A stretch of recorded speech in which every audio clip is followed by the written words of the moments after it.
This training will help you answer a few questions you might have about tracking attendance with Mission Tracker. Open your link and go to Guide Me. Enter your own login information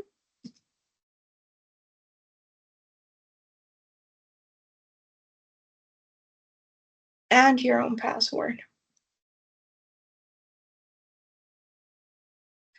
Then you could log in. Once you're logged in, go to Calendar V2.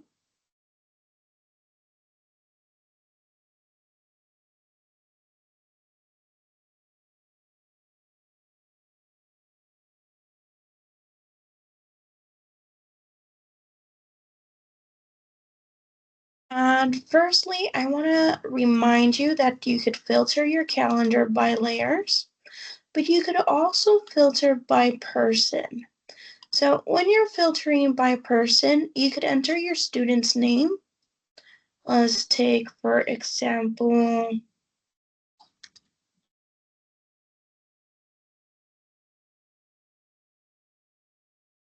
I'm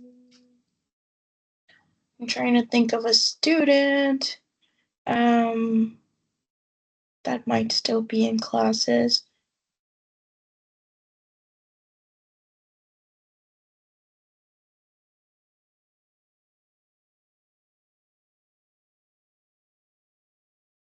All right, I couldn't think of a student, but I'm going to go with Honoremi. So I know he's not currently in classes, but if I went retro, I could see what classes he used to have. So I could see past classes for a student or current ones as well if that student actively has classes. But I'm going to clear this filter because I'm not trying to search by person. I'm going to get me back to our current month, which is October 1st. So you do have the option of, once again, going to the today's view, but you could also get that same action by clicking on Go to Day View. If you don't necessarily want to look at today, you also could go back a few months. I'm going to go back to September 20th.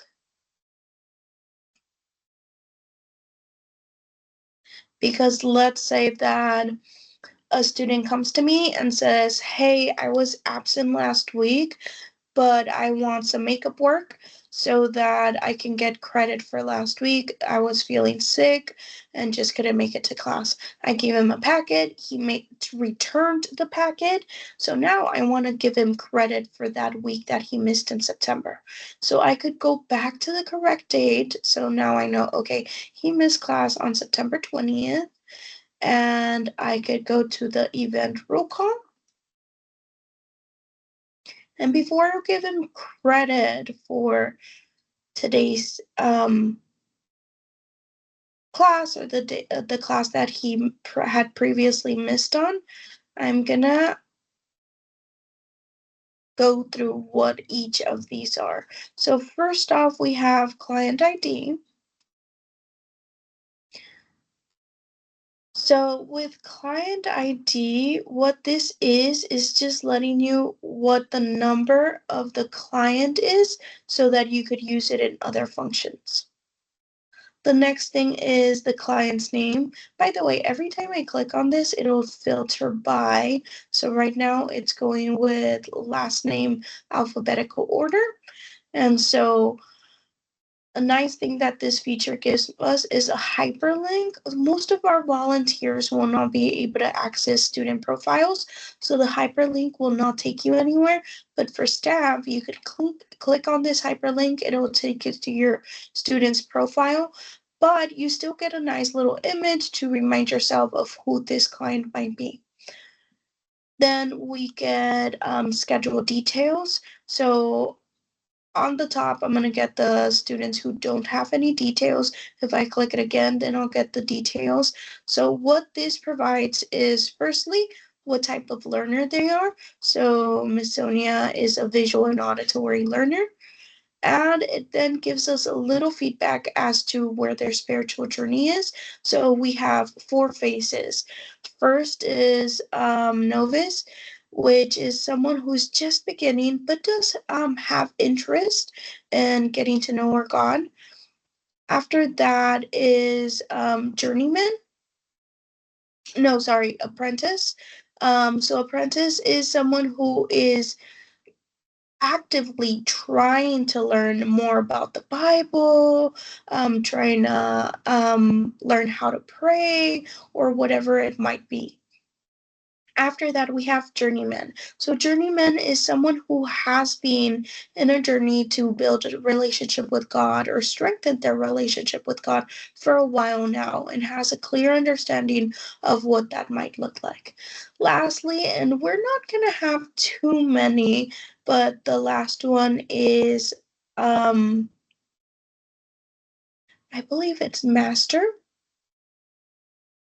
Um, and this is somebody who could teach someone else about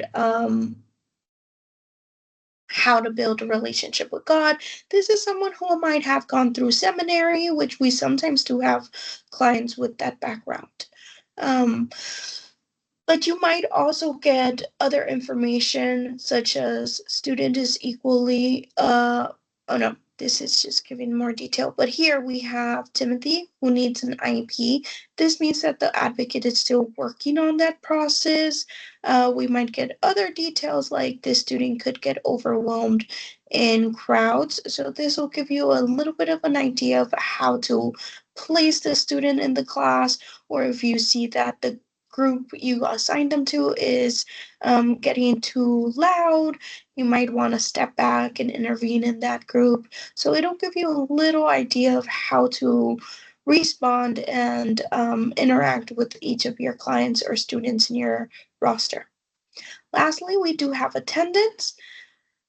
So I'm gonna go with attendance and say once again to the original scene, I have a student who turned in late work and now I'm trying to give him credit for that. So let's say it was Ryan and Ryan was absent on the 20th and now turned in his late work. So I'm gonna mark this person present and save. Now that student has credit for the date of the 20th. So the screen is loading. And now if I were to look back at the 20th, I'm going to go back to event roll call. I now see that Ryan is present, was previously absent, but now is present. So that's how you take attendance for a past date. I hope this was useful. See you next time.